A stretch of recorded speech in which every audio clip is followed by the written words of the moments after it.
As we continue to honor the class of 2013, I would like to introduce your salutatorian. She will graduate tonight with an extraordinary 6.72 GPA.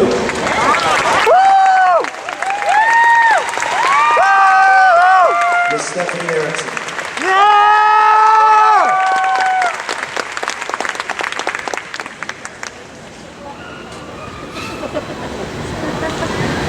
First, I'd like to thank Mr. Russell, the administration, and our guidance counselors for all the work you put in over the years, making sure we got here today, as well as all of Sickle's wonderful teachers for educating and guiding us.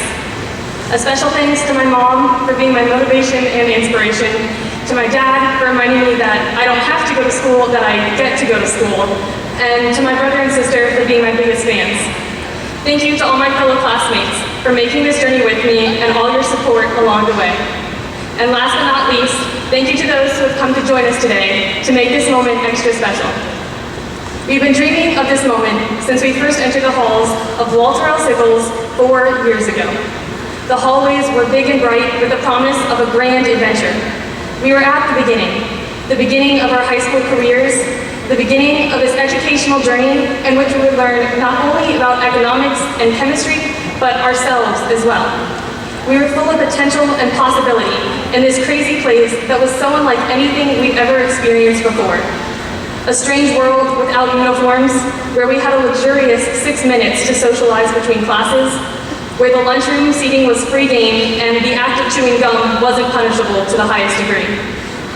We had tons of new people to meet, an overwhelming amount of new clubs to join, a plethora of new sports for which to try out, and an abundance of teachers from whom to gain knowledge. Our freshman year was a blur. We spent most of the year trying to adjust to waking up at 6 o'clock in the morning, and some of us still are. We survived the fake lockdown and the time the school almost burned down due to a slight culinary incident. We found friends, clubs, and sports that interested us. Our boys basketball team made it to the state championships. We went to our first football game, our first homecoming, and we memorized the alma mater. Sophomore year, we started to gain our footing. We began the tradition of Hoops for Harris, raising thousands of dollars for children's leukemia right here at home. It was moments like those where we really came together, where we became Griffins. The halls were no longer shiny and new, but more welcoming and comforting. This place where we felt safe, where we jammed to the Wall of Sound's drumline, where we could always find at least one club trying to sell us candy, where we woke up every day to the morning show crew, where we felt safe. Junior year came along, and we were last upperclassmen.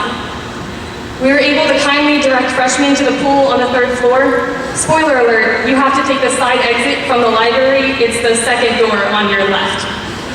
Most of us found our place at Sickles. We dedicated ourselves to our passions, maybe sensations, the art club, FFA, or the swim team. We took up officer positions or moved up to first string.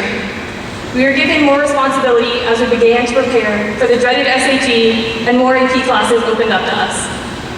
Events became traditions, like Music Fridays in the cafeteria, as well as post-homecoming get-togethers. We transitioned from followers to leaders, and together we overcame some of the greatest obstacles in our lives, accomplishing things we never could have on our own. Perhaps it was teamwork on the field, group study sessions at Starbucks, or defending your friend in the rumored food fight of 2012.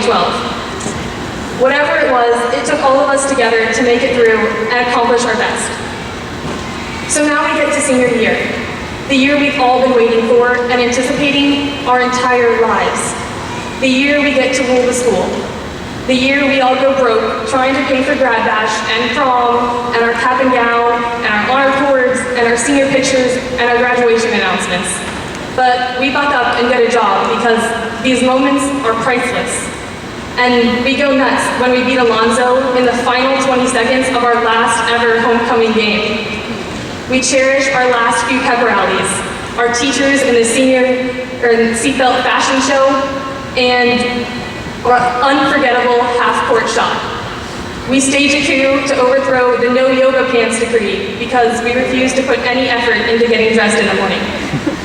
Mainly, we stretch over college applications, savor our last Pride senior days, and scream the alma mater on Friday mornings. Then we stop to think of all the things we've done over the years. We've had numerous sports teams attend district, regional, and state competitions. We've passed countless FCATs and midterms. We've contributed to our community through some of the finest honor societies and community service clubs. We've mastered topics from the Pythagorean theorem to laws of thermodynamics to the Cold War presidents. But as much as we've learned about physics and US history, we've learned even more about ourselves. We've learned about our capabilities and our limits, our strengths and our weaknesses, who we are, who we want to be, and the kind of people we want to surround ourselves with. It's strange because we all thought senior year would be so different, but nothing's changed since freshman year. It's the same school, same hallways, same teachers, classes, and people. The thing that's different is how we feel about it all. Now that we're seniors, it's not just a school, it's our school. These aren't just teachers, but the people who dedicated endless hours and provided study sessions after school to make sure we had the best chance possible of passing our exams and getting college credit. They aren't just classrooms, but the places we learned and laughed and made some of the best friends of our lives. And these aren't just classmates. These are the ones who stood by our side over the last 4 years, carried us from start to finish, the class of 2013. So now, this is the end. The walls and hallways we walk through are now aged with memories. It's bright and cheery in a different sense, like the bright light at the end of a hallway. It's the end of the line, the end of this journey, the end of everything we've ever known. It's the sad part, the scary part, the hard part, but it's also the best part. Because only after we've reached the end can we tie up our memories and properly put them away inside of us, where we can reach them for the rest of our lives. If the moments never stop, they can never become memories. And isn't that the goal? Wasn't that what made the beginning so bright and shining and exciting? The possibility of all the amazing friends we were going to make along the way? Well, now that we've made them, they've made us. So I hope as you leave here, you'll remember these moments. Learn from them, treasure them, and use them as a foundation for the next step in your life. It's not about the destination, it's about the journey and the memories we make along the way. Congratulations and good luck, Griffins.